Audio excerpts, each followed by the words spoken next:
Hello বন্ধুরা, আজকে আমরা দেখব আমাদের এসআইআর ফর্ম বিএলও নিয়ে গেছে বা জমা করেছে না করেনি, আমরা কেমন করে দেখব।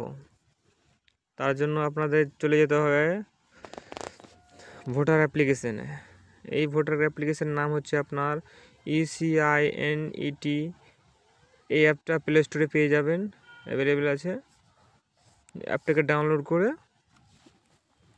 অ্যাপটাতে ক্লিক করবেন।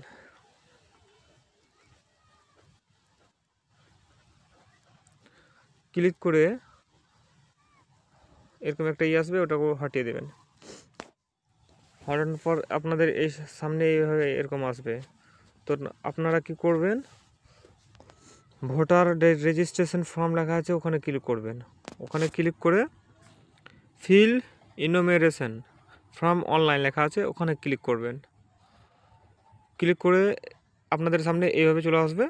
আপনারা কি করবেন, আপনারা যদি ফার্স্ট লগ ইন করে থাকেন বা ফার্স্ট ডাউনলোড করে থাকেন অ্যাপটা, তো আপনাদের নিউ ইউজার লেখা আছে নিচে, ওখানে ক্লিক করে আপনাদের প্রথমে একটা আইডি বানাতে হবে। ওটা আইডিটা বানিয়ে এই দেখুন আপনাদের এইভাবে এরকম আসবে।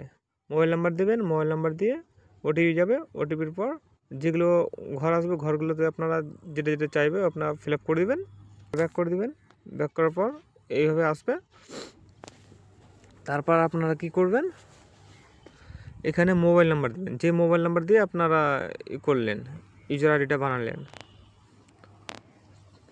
তো আমার বানা আছে, আমার ইউজার মোবাইল নাম্বার দিয়ে দিলাম।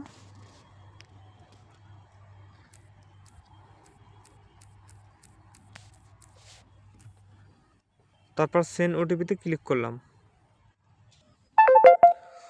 আমাদের ওটিপি চলে এসছে, আমরা ওটিপিটা বসিয়ে দেবো।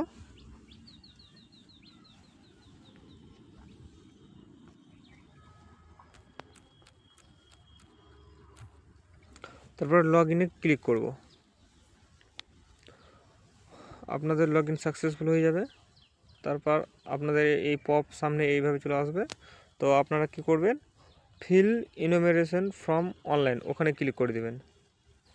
আমাদের স্টেটটা চুজ করব। স্টেটের পর এখানে নিচের দিকে আপনারা ভোটার কার্ড নাম্বারটা দিয়ে দিবেন, এপিক নাম্বারটা। তো আমার যেটা আছে এপিক নাম্বার, আমি ওটা দিয়ে দিলাম। আপনার যেটা হবে ওটা আপনারা দিয়ে দিবেন।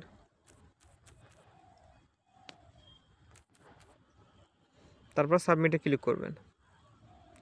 তারপরে এইভাবে এরকম লেখা আসবে।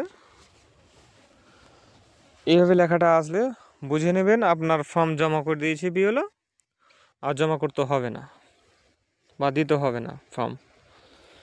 আর যাদের জমা করেনি এখানে নট সাবমিটেড দেখাবে, যাদের জমা হয়ে গেছে তাদের এটা দেখাবে। তো ঠিক আছে বন্ধুরা, এই পর্যন্তই।